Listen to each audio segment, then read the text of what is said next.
twice with one. We have Marco. And I said, come on, let's go see the fake news and enjoy ourselves. Get a couple of nice questions. How are you? Who would like to ask a question? Mr. President, on California, are you prepared to invoke the Insurrection Act? Depends on whether or not there's an insurrection. There is, sir? No, but you have violent people, and we're not going to let them get away with it. Even if you don't plan to invoke the Insurrection Act, do you plan to send troops to Los Angeles? What? Even if you're not planning to invoke the Insurrection Act, do you still plan to send troops? Well, we're going to have troops everywhere. We're not going to let this happen to our country. We're not going to let our country be torn apart like it was under Biden.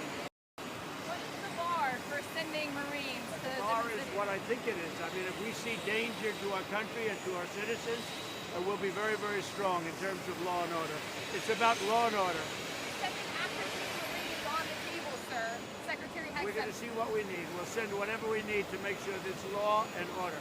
Mr. President, do you foresee those protests spreading to other cities, Chicago, New York, for example, in the next few days? Yes, we're going to be watching it very closely. And when they spit at people, you know, they spit. That's their new thing. They spit, and worse, you know what they throw at them, right?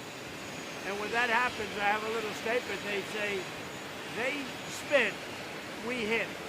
And I told them, nobody's going to spit on our police officers. Nobody's going to spit on our military. Curious if California officials could face federal charges if they stand in the way of the deportation.